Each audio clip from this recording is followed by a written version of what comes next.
إن الحمد لله نحمده ونستعينه ونستغفره ونعوذ بالله من شرور أنفسنا ومن سيئات أعمالنا من يهده الله فلا مضل له ومن يضلل فلا هادي له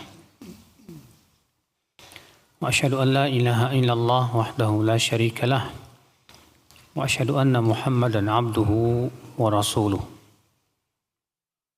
قال الله تعالى في كتابه الكريم يا أيها الذين آمنوا اتقوا الله حق تقاته ولا تموتن إلا وأنتم مسلمون أما بعد. Kita lanjutkan ayat ikhwah hadis 233 ya. Ya enggak? 232 belum? Masa? Oh ya. 232 Bab as-shalah fi thawbil mu'allam. Bab salat di pakaian yang ada padanya alam. Ya. Sejenis hiasan, corak, berupa garis-garis ataupun yang lainnya. Ana Aisyah radhiyallahu anha qalat qama Rasulullah sallallahu alaihi wasallam yusalli fi khamisatin zati a'lam. Rasulullah SAW berdiri salat memakai khamisah, itu pakaian zati a'lam yang mempunyai garis-garis atau hiasan. Wa nadhara ila alamiha, maka Nabi SAW melihat kepada alam tersebut, kepada corak tersebut. Falamma qadha salatah, ketika Rasulullah telah selesai salat, beliau bersabda, idhabu bihadhil khamisah ila Abi Jaham bin Hudzaifah wa'tuni bi ambijani fa innaha alhatni anifan fi salati. Fi salati. Pergilah dengan membawa pakaian khamisah ini kepada Abu Jaham bin Hudzaifah dan suruh dia membawakan pakaian ambijani, ya. Itu pakaian yang tidak ada padanya corak, ya, polos. Karena coraknya tadi membuat aku lalai dalam sholatku, kata Rasulullah SAW. Di sini akhi kita ambil faidah. Di sini menunjukkan bahwa dianjurkan kita untuk menghindar dari segala sesuatu yang bisa merusak kekhusyuan sholat kita. Entah itu berupa gambar-gambar ataupun yang lainnya. Maka dari itu ya kita berusaha untuk menghindari, ya. Sajadah yang bergambar misalnya. Kita berusaha untuk hindari. Kenapa? Karena hal itu bisa mengganggu apa? Kekhusyuan kita. Di sini kita ambil faedah yang kedua. Di sini menunjukkan bahwa kalau kita terganggu kekhusyuan sholat kita, sehingga kita pada waktu itu tidak bisa khusyuk, maka pada waktu itu sholat kita sah. Ini menunjukkan bahwa khusyuk itu hukumnya tidak wajib. Iya. Sebab kalau misalnya khusyuk itu wajib, berarti orang yang tidak khusyuk dia berdosa. Akan tetapi hilangnya kekhusyuan itu ya mengurangi pahala di sisi Allah Subhanahu wa taala. Iya. Dan khusyuk itu ada pada badan dan juga ada pada hati. Khusyuk pada badan itu diam. Ya. Sedangkan khusyuk pada hati yaitu fokus untuk memahami ayat-ayat Allah, mengingat Allah Subhanahu wa taala. Kalau khusyuk pada badan, maka ini wajib. Karena orang yang bergerak banyak, maka secara terus menerus ya, batal sholatnya, Pak. Adapun gerakan yang sedikit saja, maka ini tidak membatalkan apa? Sholat. Adapun gerakan yang sifatnya banyak, kata Al-Hafidz Ibnu Hajar, apabila itu terus menerus, batal sholatnya. Tapi kalau ternyata gerakan banyak tapi ada jeda, ada apa? Jeda yang panjang, maka yang seperti ini tidak membatalkan sholat. Sebagaimana disebutkan dalam hadis bahwa Rasulullah SAW pernah sholat dalam keadaan menggendong siapa? Ya Umamah, cucunya, dalam sholat zuhur atau asar. Di mana Nabi SAW setiap kali mau sujud, disimpannya itu Umamah. Ketika beliau mau berdiri lagi, disimpan lagi di pundaknya. Ketika mau sujud, disimpan lagi di tanah. Demikian 4 rakaat. Sehingga kata Al-Hafidz Ibnu Hajar bahwa itu menunjukkan bahwa gerakan banyak kalau ternyata terpisah-pisah, ada jedanya yang panjang pada waktu itu tidak membatalkan apa? Sholat. Yang membatalkan sholat itu gerakan banyak yang terus-menerus. Kenapa? Karena dia telah kehilangan khusyuk yang sifatnya itu pada badan. Adapun khusyuk yang ada dalam hati, di mana kita fokus untuk mengingat Allah, memahami bacaannya, maka ini tidak wajib. Karena sering kali Pak, ya kekhusyuan itu mudah sekali untuk apa? Hilang, ya apalagi di zaman sekarang. Banyak sekali kita banyak pikiran tentang dunia, tentang wanita, tentang tahta ataupun yang lainnya. Akhirnya apa yang terjadi membuat kita akhirnya sering kali tidak bisa khusyuk. Ya, Allahu a'lam. Bab as-shalah 'alal hasir. Bab salat di atas tikar. Bab salat di atas tikar. Maksudnya hukumnya boleh tidak? Jawabnya boleh. Kita pernah menyebutkan Pak bahwa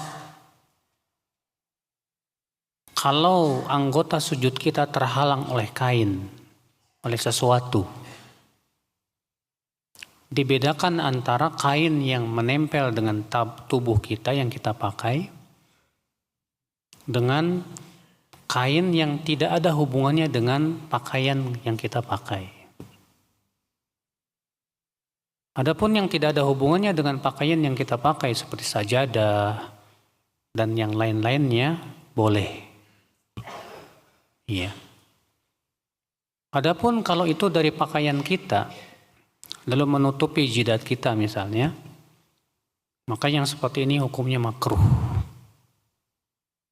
Karena para sahabat tidak pernah melakukan itu kecuali dalam keadaan sangat dibutuhkan ketika sangat panas misalnya. Mereka sujud di atas kain-kain yang mereka pakai untuk menghindari apa? Panas. Berarti kalau tidak sedang panas tidak mereka apa? Lakukan ikhwatul Islam. Ya. Hadis 233. An Ishaq ibni Abdullah ibni Abi Talhah an Anas ibni Malikin anna jaddatahu Mulaikah da'at Rasulullah sallallahu alaihi wasallam li ta'amin sana'athu fa akala minhu thumma qala qumu fali usalli lakum.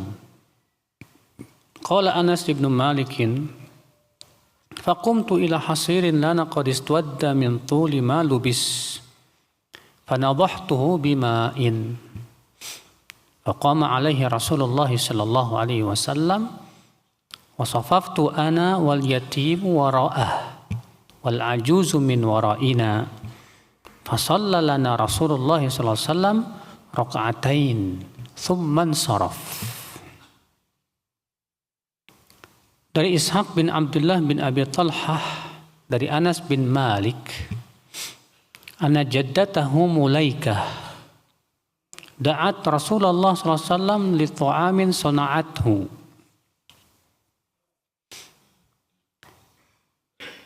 Anas bin Malik berkata bahwa nenek beliau yang bernama Mulaikah, dalam banyak riwayat Pak tidak disebutkan nama Mulaikah ini. Iya, hanya disebutkan bahwasanya neneknya. Sehingga menjadi perselisihan para ulama, neneknya siapa? Apakah neneknya Anas ataukah neneknya Ishaq bin Abdullah bin Abi Talhah? Banyak ulama merojihkan yang dimaksud neneknya di sini itu neneknya Ishaq bin Abdullah, bukan neneknya Anas. Iya. Seperti Imam Ibnu Hajar sendiri, ya, condong kepada pendapat itu dengan alasan katanya Anas bin Malik itu neneknya nggak ada yang namanya Mulaikah. Akan tetapi dibantah oleh banyak ulama bahwa ya nenek Anas bin Malik itu adalah Mulaikah. Dan itu disebutkan dalam beberapa kitab biografi tentang para sahabat Rasulullah sallallahu alaihi wasallam, dan itulah yang sahih. Makanya dibawakan di sini riwayat penyebutan nama, ya, untuk merojihkan bahwa yang dimaksud dengan neneknya di sini itu nenek Anas bin Malik, bukan nenek Ishaq bin Abdullah. Bahwa neneknya itu Mulaikah mengundang Rasulullah SAW untuk makan makanan yang telah ia buat, yang ia telah masak. Maka Rasulullah SAW pun datang dan makan darinya. Kemudian setelah selesai makan, Rasulullah SAW bersabda, ayo kita berdiri, aku akan sholat mengimami kalian. Ini sholat sunnah, ya, bukan sholat wajib. Berkata Anas bin Malik, maka aku pun berdiri untuk mengambil tikar milik kami yang telah menghitam karena sudah lama dipakai. Kemudian aku pun memercikinya dengan air. Ya, memercikinya dengan apa? Air. Memerciki dengan air itu bukan karena najisnya, Pak. Tapi karena tikar itu sudah sangat lama dipakai, jadi mengeras. Lalu diperciki dengan air supaya apa? Tidak keras dan sakit kemana? Ke jidat, supaya menjadi lembut begitu. Faqama alaihi Rasulullah SAW, maka Rasulullah SAW pun berdirilah menjadi imam. Dan aku, kata Anas, bersama anak yatim, ia bersamaku. Ia berdua di belakang Rasulullah SAW. Disebut yatim kapan, Pak? Syarat yatim kalau dia belum balik. Itu anak yatim. Wal ajuz min waraina, dan si nenek berada di belakang kami sendirian. Rasulullah di depan, Anas bin Malik bersama anak yatim, dan neneknya berada di belakang sendiri. Maka kemudian Rasulullah SAW pun sholat mengimami kami 2 rakaat. Kemudian beliau pun pulang. Ya. Hadis ini akhi kita ambil faidah yang bisa kita petik. Faedah yang pertama,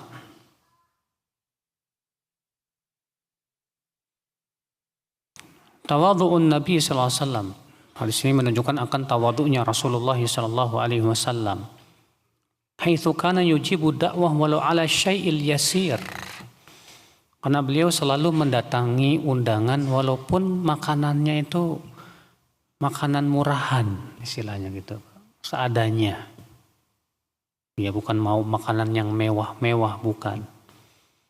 Berkata Al-Hafidz Al-Iraqi dalam kitab Tarhut Tathrib, fil hadithi dalilun ala ma kana lin Nabi sallallahu alaihi wasallam min at-tawadhu wa ijabati da'wati da'i. Hadis ini menunjukkan akan ketawaduan Rasulullah sallallahu alaihi wasallam dan beliau mendatangi orang yang mengundang makan. Ya. Nah ini, jadi kalau kita diundang makan sama teman, walaupun cuma makan bubur ayam, ya, dan kita sudah bilang iya, wajib datang, Mbak. Iya. Kalau kita memang tidak bisa datang karena ada udzur syar'i, kita harus sampaikan kepada dia, mohon maaf nggak bisa datang. Cuma terkadang begini Pak, kita ini ada yang ngundang, pertama yang ngundang ternyata makannya cuma bubur ayam. Terus yang kedua ada yang ngundang, ternyata makanannya apa? Enak banget. Nah, terkadang yang pertama kita batalin, maaf ya. Nah ini nggak adab Mas. Hendaknya kita dahulukan yang pertama. Iya. Saya pernah sampai ceritakan kan kisahnya Syekh bin Baz itu. Pernah nggak? Masih ingat kan? Iya. Nggak perlu saya ceritain lagi kalau gitu. Iya. Nah ini akal Islam. Faedah yang selanjutnya akhi yang bisa kita petik dari hadis ini. Hadis ini menunjukkan bahwa wanita boleh saf sendirian di belakang laki-laki. Al-Hafidz Al-Iraqi berkata, wa fihi dalilun ala anna mawqifal mar'ah wara'a mawqifis sabi. Dalil hadis ini merupakan dalil bahwa wanita berdirinya di belakang anak-anak, ya. Walaupun cuma sendirian sah, nggak masalah. Iya. Faedah selanjutnya akal Islam yang bisa kita petik dari hadis ini. Hadis ini menunjukkan bolehnya sholat sunnah berjamaah sekali-kali. Syekhul Islam Taimiyah rahimahullah dalam kitab Majmu' Fatawa di jilid 23 halaman 132 menyebutkan tentang sholat berjamaah. Kata beliau, al-ijtima' ala ta'at wal ibadat naw'an. Berjamaah untuk melakukan ketaatan dan ibadah itu ada dua macam. Ahaduhuma, macam yang pertama, sunnatun ratibatun. Itu disunnahkan secara terus menerus. Imma wajibun wa imma mustahab, baik itu sifatnya wajib ataupun sunnah. Contoh apa? Sholat 5 waktu. Maka ini diwajibkan berjamaah. Iya, kalau kita mendengar adzan wajib apa? Datang ke masjid. Wal jumu'ah, demikian pula sholat Jum'ah. Sholat 5 waktu untuk laki-laki wajib berjamaah, ya. Adapun wanita tidak wajib. Atas pendapat yang paling kuat. Demikian pula sholat hari raya. Itu wajib berjamaah. Demikian pula sholat kusuf. Sholat gerhana ya. Demikian pula sholat istisqa. Demikian pula sholat tarawih. Maka yang sholat-sholat ini semua yang bagil muhafadzatu 'alaiha wal mudawamah. Hendaknya kita jaga dan kita dawamkan. Apa saja tadi? Sholat 5 waktu, sholat Jumat, sholat hari raya, sholat gerhana, sholat istisqa, dan sholat tarawih. Watsani ma laisa bisunnatin ratibah. Yang kedua, yaitu bukan sesuatu yang didawamkan. Tahu kan dawam? Dawam apa dia? Ya, rutin. Misal ijtima' li salati tatawu'in. Misal qiyamil lail. Seperti salat berjamaah untuk salat sunnah. Contohnya salat tahajud, salat malam.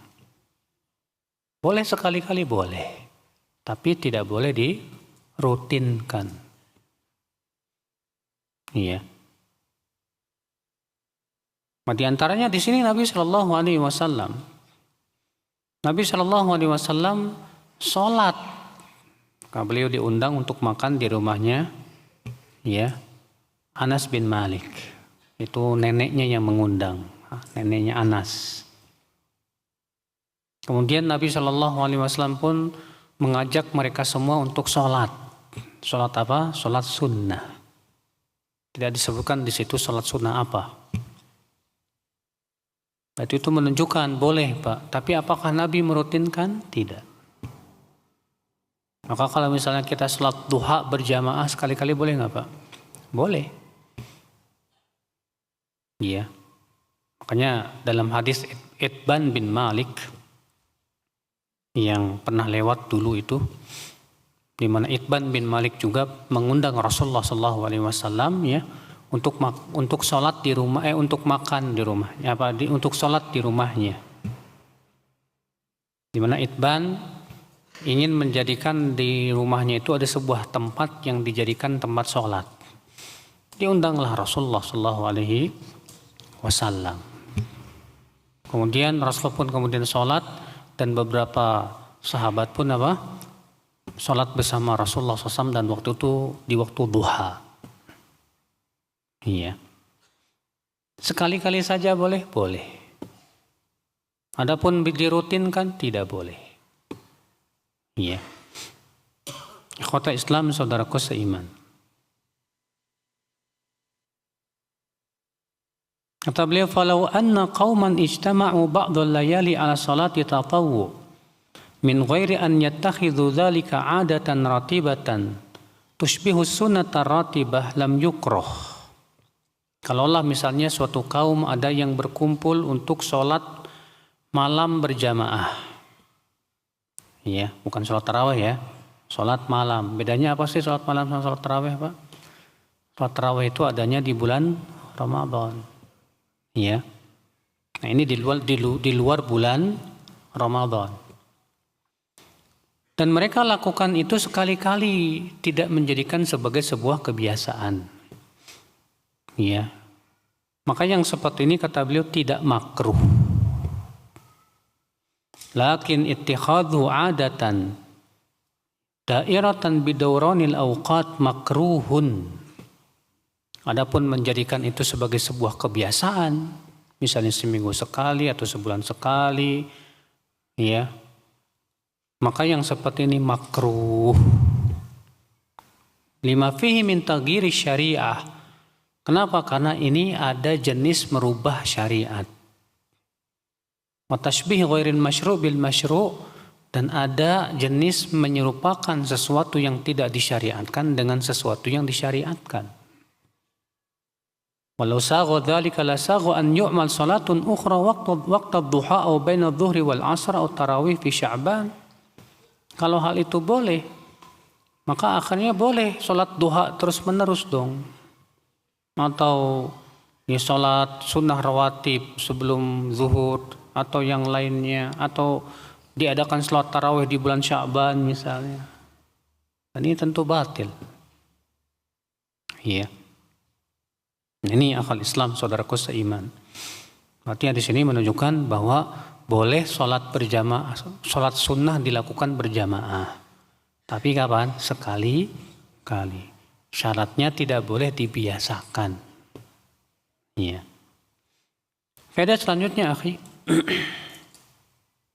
Kata Al-Hafidz Al-Iraqi, wa fihi dalilun ala sihhati salati as-sabiy wal i'tidadi biha.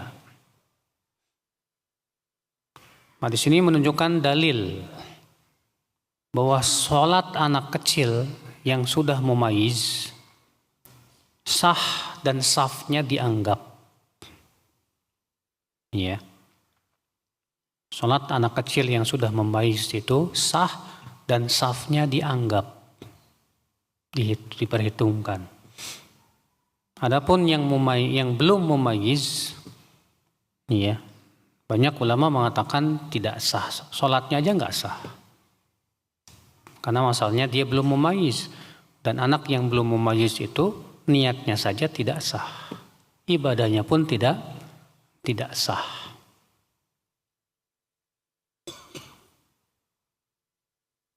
Kemudian akhwal Islam, hadis ini kita ambil faidah yang lainnya. Hadis ini Pak, seakan-akan bertabrakan dengan riwayat yang lain. Yaitu bahwasanya, ya, Anas berkata, Rasulullah SAW sholat dengan Anas.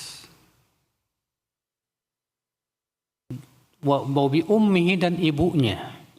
Fa aqamani an yaminihi wa aqamal mar'a khalfana. Lalu kemudian Anas bersaf, beliau berdiri di samping Rasulullah SAW. Dan ibunya Anas, ya, berdiri sendiri di belakang.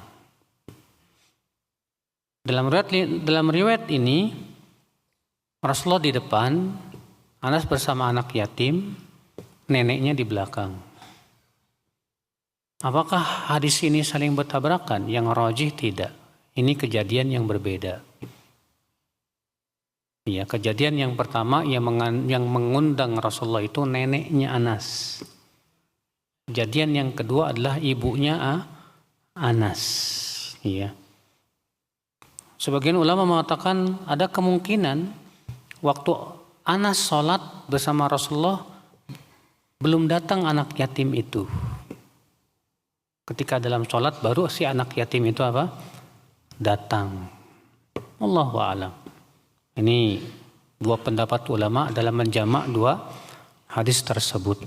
Ya. Naam. Kita lanjutkan ayyuhal ikhwah. Bab as-salatu fin na'lain. Bab sholat dengan memakai sendal. Boleh tidak? Jawabnya boleh. Bahkan dalam sebuah riwayat Nabi menganjurkan. Hadis 234 an Sa'id bin Yazid qala qultu li Anas bin Malik akana Rasulullah sallallahu alaihi wasallam yusalli fin na'lain? Qala na'am. Aku bertanya kepada Anas bin Malik, itu Sa'id bin Yazid, apakah Rasulullah SAW dahulu pernah sholat dengan memakai dua sendal? Kata Anas, pernah, iya. Hadis ini menunjukkan, akhi, bolehnya sholat dengan memakai apa? Sendal. Kalau antum berada di rumah misalnya, sholat pakai sendal. Bahkan dalam satu riwayat yang lain Rasulullah SAW mengatakan, "Sallu fin ni'al khalifu al-yahud, fa innahum la yusalluna fi ni'alim aw kama qala." Salatlah kalian dengan memakai sendal. Selisih orang Yahudi, karena mereka itu kalau salat nggak pernah pakai sendal. Karena dalam syariatnya mereka salat harus pakai telanjang kaki, Pak. Nah, itu menunjukkan, Pak, kita pun juga dianjurkan untuk menyelisihi orang Yahudi. Jangan terus-menerus sholat gak pernah pakai sendal. Maka dalam rangka menyelisihi mereka, sekali-kalilah sholat pakai sendal. Walaupun antum di rumah misalnya sholat sunnah. Walaupun di masjid, kalau masjidnya pakai karpet, terus antum pakai sendal, kotor, jangan. Iya. Adapun kalau misalnya masjidnya di zaman Rasulullah SAW, kalau di zaman Rasulullah kan masjidnya itu pasir ya. Pak, di para sahabat mereka sholat di masjid dengan pakai sendal nggak masalah. Bahkan disebutkan dalam hadis bahwa Rasulullah SAW pernah sholat dengan memakai sendal. Para sahabat pun kemudian memakai sendal. Kemudian tiba-tiba malaikat Jibril datang dan memberitahu kepada Rasulullah bahwa di sendal Rasulullah itu ada najisnya. Maka kemudian Rasulullah melemparkan sendalnya. Melihat itu para sahabat langsung melemparkan sendal-sendal mereka. Setelah selesai sholat, Rasulullah bertanya, kenapa kalian melemparkan sendal-sendal kalian? Kata para sahabat, kami melihat engkau melemparkan, ya kami lempar. Saking itibanya para sahabat ya, terhadap Rasulullah SAW. Kata Rasulullah tadi, Jibril memberitahukan kepadaku bahwa di sendalku ada ya najis. Iya. Ini Pak. Jadi sekali-kali kita dianjurkan untuk sholat memakai apa? Sandal atau khuf. Jangan terus-menerus telanjang kaki terus. Sebab kalau kita terus-menerus kalau sholat pakai telanjang kaki, berarti kita sudah menyerupai siapa? Yahudi. Iya. Maka untuk kita menyelisih mereka, sekali-kali kita sholat pakai sandal. Iya. Nah. Bab awwalu masjidin wudi'a fil ard.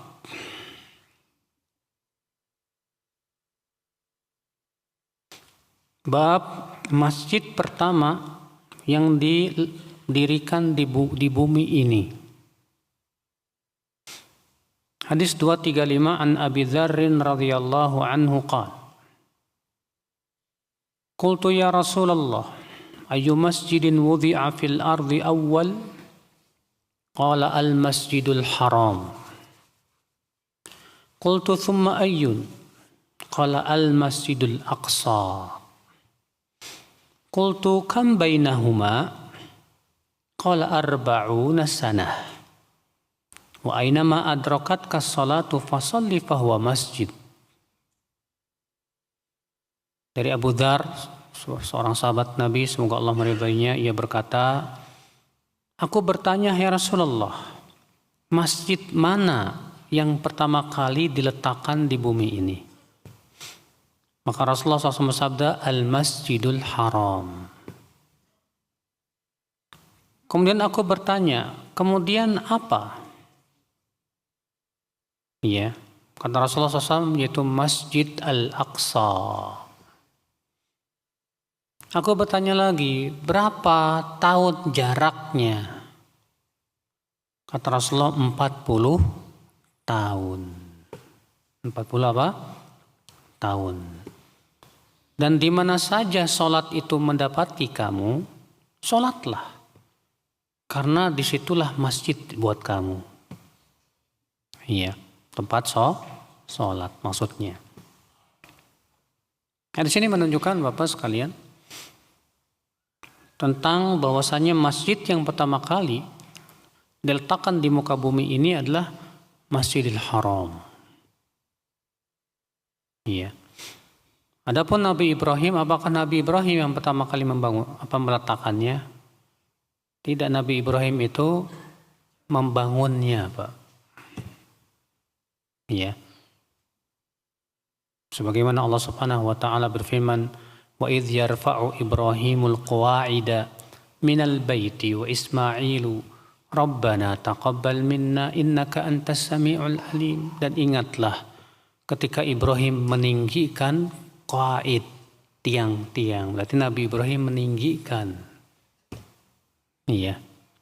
Sebagian ulama tafsir mengatakan bahwa Masjidil Haram itu yang mendirikannya adalah malaikat.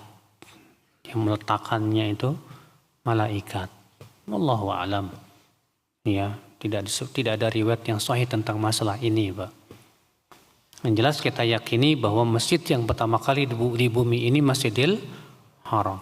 Kemudian masjid yang kedua setelahnya Masjidil Aqsa, dan jarak di antara keduanya 40 tahun. Ya.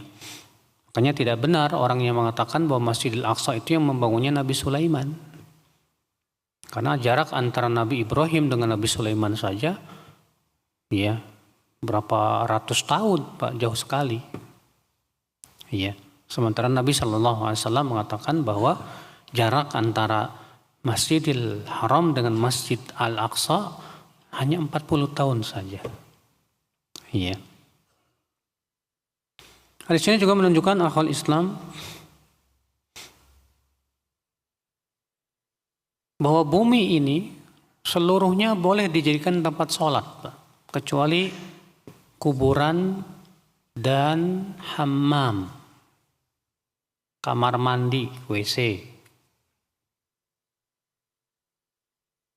Dan ini merupakan keistimewaan yang Allah berikan kepada kita umat Islam.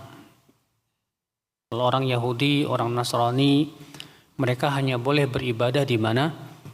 Di tempat ibadah mereka. Sedangkan umat Islam, dimanapun dia dapat, disitulah dia boleh sholat. Antum lagi berada di gunung misalnya, ya, sholatlah. Ini Masya Allah, ya, kemudahan yang Allah berikan kepada kita umat Islam. Dan ini merupakan keistimewaan yang Allah berikan kepada Rasulullah SAW. Kata Rasulullah SAW, "U'titu khamsan lam yu'tahunna nabiyyun qabli." Aku diberikan oleh Allah 5 perkara yang tidak pernah diberikan kepada Nabi sebelumku seorang pun. Di antaranya apa? "Wa ju'ilat liyal ardu masjida." Ya, dan dijadikan bumi ini untukku sebagai tempat sholat. Iya. Maka di mana saja kita dapat bisa sholat, sholatlah. Enggak harus nyari-nyari apa? Masjid. Kalau antum nyari masjid akibatnya malah terlambat sholat, ya udah yang adanya di trotoar. Iya. Nah ini, kecuali tentunya yang ditunjukkan oleh dalil seperti kuburan. Perkuburan tidak boleh sholat di situ karena ada hadis yang melarang. Seperti hammam juga Rasulullah melarang kita sholat di mana? Di hammam. Ya. Bab ibtina masjidin Nabi sallallahu alaihi wasallam. Bab pembangunan masjid Nabi sallallahu alaihi wasallam. An Anas bin Malik, dari Anas bin Malik, semoga Allah meridainya, ia berkata, "Inna Rasulullah SAW qadimal Madinah." Sesungguhnya Rasulullah SAW datang ke kota Madinah. Saat itu beliau hijrah dari Mekah ke mana? Ke Madinah. Fanazala fi ulwi al-Madinah fi hayyin yuqalu lahum Banu Amr bin Auf. Maka beliau pun singgahlah dulu di bagian kota Madinah yang tinggi, di ulwil Madinah, yaitu Kuba. Ya. Di sebuah perkampungan milik Banu Amr bin Auf, karena memang Banu Amr bin Auf tinggalnya di sana, Pak, di daerah Kuba itu. Ya. Fa aqama fihim 14 lailah. Maka beliau pun tinggallah bersama mereka 14 malam lamanya. Summa innahu arsala ila mala'i bani Najjar. Kemudian Rasulullah ingin pindah kemana? Ke kota Madinah. Maka beliau pun mengirim orang-orang dari Banu Najjar. Banu Najjar ini kabilah ibunya Rasulullah SAW. Karena ibunya Rasulullah SAW, Aminah itu dari Banu Najjar. Maka Banu Najjar ini mereka paman-pamannya Rasulullah SAW dari pihak ibu. Iya. Faja'u mutaqallidina bisuyufihim. Maka datanglah mereka dalam keadaan mereka memanggul pedang-pedang mereka. Ini kebiasaan mereka ya, kalau mereka hendak mengawal pemuka mereka akan datang sambil menghunuskan apa? Pedang. Iya. Dan mereka lakukan itu dalam rangka apa? Melindungi Rasulullah SAW. Karena orang-orang Yahudi dengki kepada Rasulullah SAW, Pak. Qal, berkata Anas, "Faka'anni anzuru ila Rasulullah SAW ala rahilatih."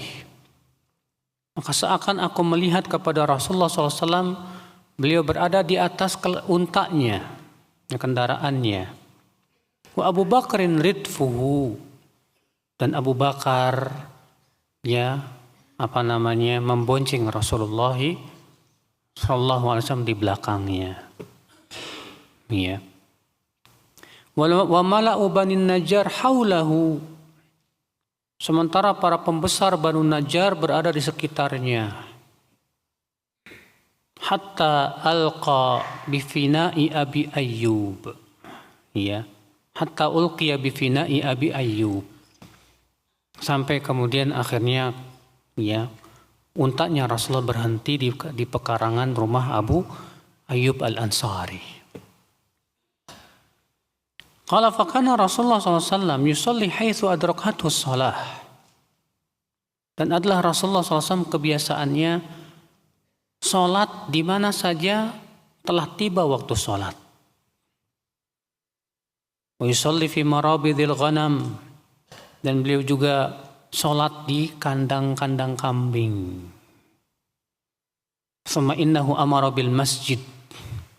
Kemudian Rasulullah menyuruh untuk membangun masjid. Qal, Anas berkata, fa arsala ila mala'i Bani Najjar. Maka Rasulullah SAW mengirim seseorang agar para pemuka Banu Najjar itu datang. Faja'u, datanglah para pemuka Banu Najjar. Faqala ya Bani Najjar, saminuni bihaitikum hada. Wahai Banu Najjar, berapa harga kebun kalian, milik kalian ini? Sebutkan harganya berapa. Lihat, Masya Allah, Rasulullah SAW punya harga diri, mas. Nggak kayak kita. Ayo siapa, ente mendingan tanah ente diwakafin aja nih. Nggak begitu. Rasulullah mengatakan, berapa harganya? Biar kita beli. Izzah. Menjaga apa? Izzah. Qalu, apa kata Banu Najjar? La wallah. Ma natlubu thamanahu illa ilallah. Tidak, demi Allah ya Rasulullah, kami tidak mau meminta bayaran kecuali dari Allah saja. Artinya Banu Najjar nggak mau menjual kepada Rasulullah, tapi maunya diwakafin aja sebagai pahala. Mereka berharap pahala dari Allah. Qala Anas, berkata Anas, fakana fihi ma aqul, dan di tanah milik Banu Najjar ini seperti yang aku katakan. Kana fihi nakhlun, di situ ada pohon-pohon kurma.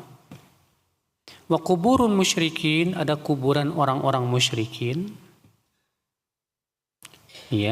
Wa khirab, dan ada runtuhan-runtuhan. Fa amara Rasulullah sallallahu alaihi wasallam bin nakhl faquti'at. Maka Rasulullah SAW menyuruh pohon-pohon kurmanya ditebangin, yang kemudian dijadikan tiang, Wa bi quburin musyrikin fanubishat, dan agar kuburan orang-orang musyrikin itu digali dan dipindahkan. Wa bil khirabi fasuwiyat, dan agar runtuhan bangunan itu dibersihkan dan diratakan. Qala fasaffun nakhla qiblatan. Lalu batang-batang pohon kurma pun dijejerkan di arah kiblat. Jadi bagian kiblatnya itu batang-batang pohon kurma, dinding bagian kiblatnya itu. Wa ja'alu 'idhadataihi hijarah. Dan dinding yang ada sebelah kanan dan kirinya yang mengitarinya itu terbuat dari batu-batu. Batu yang kemudian direkatkan dengan tanah liat. Dengan air dan tanah. Qala fakanu yartajizun.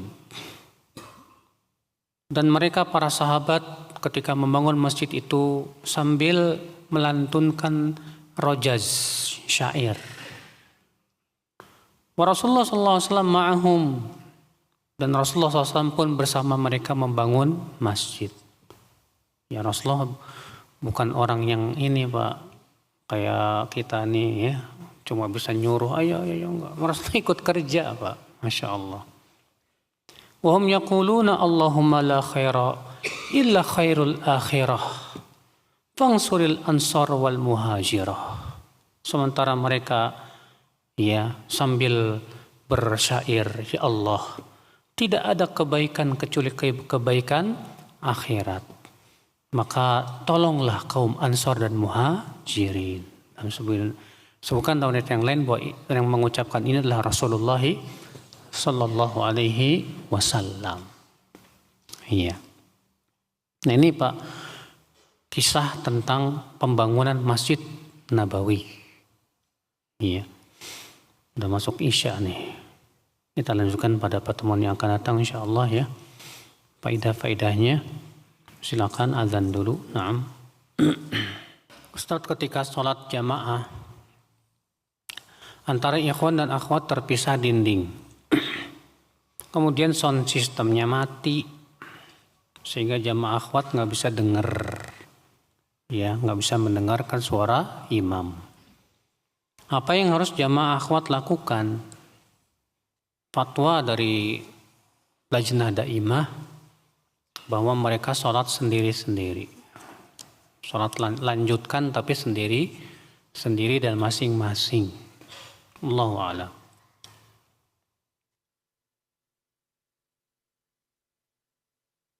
Ketika sedang sujud, apa boleh kita berdoa menggunakan doa-doa yang ada dalam Al-Quran? Ini khilaf para ulama. Sebagian ulama mengatakan haram. Karena berhujah dengan keumuman hadis yang melarang baca Quran dalam ruku dan sujud. Sedangkan itu kata mereka termasuk ayat Al-Quran. Sebagian ulama lagi berpendapat boleh, tapi dengan syarat. Syaratnya adalah niatnya berdoa, bukan niatnya membaca Al-Quran. Berdasarkan hadis innamal a'malu binniyat. Maka kalau dia niatnya adalah berdoa, bukan niatnya baca Quran, maka dia tidak termasuk orang yang membaca Al-Quran. Wallahu a'lam.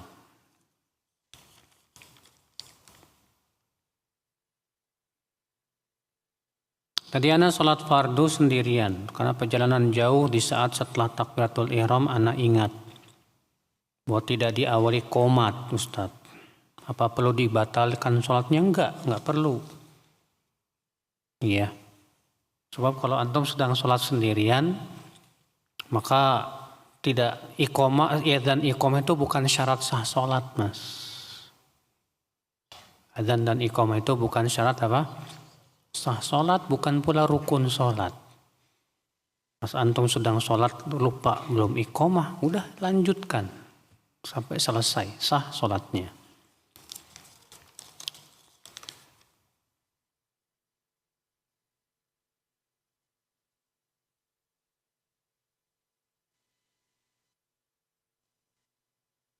Imam di komplek anak orang yang dituakan, namun bacaan huruf ainnya nggak nampak, sehingga seperti huruf alif. Anak sudah sekali dua kali menasihatinya, tapi masih aja dia lakukan. Mohon tanggapannya.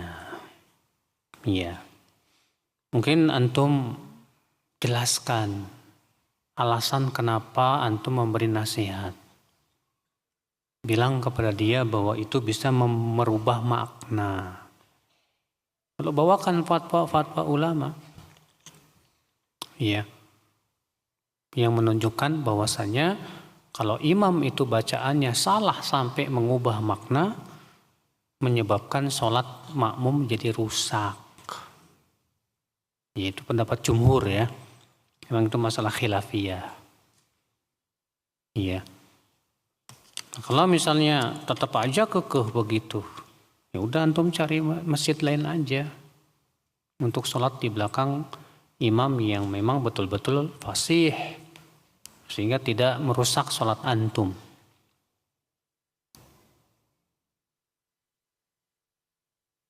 Jika diundang makan di kantor seluruh karyawan, bercampur laki-laki dan perempuan, gimana tuh Ustaz? Akhi, mendatangi undangan wajib. Kecuali kata para ulama kalau di situ ada kemungkaran dan kita tidak mampu untuk mengingkarinya. Maka pada waktu itu pulang. Pada waktu apa? Pulang aja. Iya. Karena diamnya antum di situ sama saja setan bisu. Iya. Rasulullah SAW pernah diundang oleh seorang sahabat. Ketika datang ke rumahnya, ternyata di rumahnya ada apa? Gambar-gambar bernyawa dan patung. Pulang Rasulullah langsung. Abdullah bin Mas'ud juga pernah diundang. Ketika beliau datang, ternyata di situ ada maksiat. Pulang beliau langsung. Iya.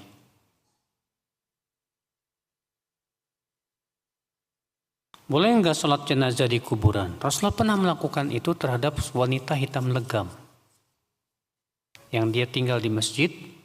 Suatu hari Rasulullah kehilangan. Kemana wanita itu enggak kelihatan. Rupanya semalam meninggal dan langsung dikuburkan oleh para sahabat di malam hari. Maka Rasulullah sabda, dullani ala qabriha. Tunjukkan aku di mana kuburannya. Ditunjukkan, lalu beliau pun datanglah dan menyolatkan di kuburannya. Iya. Boleh. Kenapa? Karena tidak ada ruku dan sujud. Jadi tidak bisa disamakan dengan sholat biasa, Pak.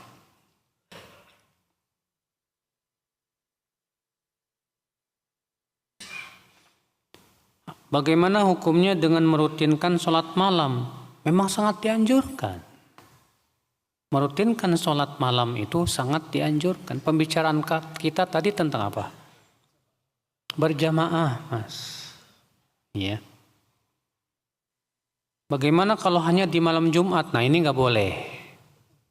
Karena Rasulullah sabda, la takhussu lailatal jumu'ah bisolatin wala takhussu yaumal jumu'ah bisiyam. Jangan kamu khususkan malam Jumat dengan sholat dan hari Jumat dengan puasa. Dilarang oleh Rasulullah. Iya. Sholat malam dianjurkan tiap malam, Mas. Sangat itu sunnahnya sunnah muakkadah. Sunnah apa? Muakkadah. Bolehkah merutinkan sholat witir 3 rakaat setelah Isya? Boleh. Namun, ya, bagi siapa yang mampu untuk witir di akhir malam, maka kata Rasulullah itu lebih utama. Makanya perbuatan Rasulullah, beliau sampai akhir hayatnya sholat witirnya di akhir malam. Ya. Apalagi kalau misalnya antum di awal malam witir dan antum tahu bahwa nanti mau sholat tahajud, jangan witir dulu kalau begitu.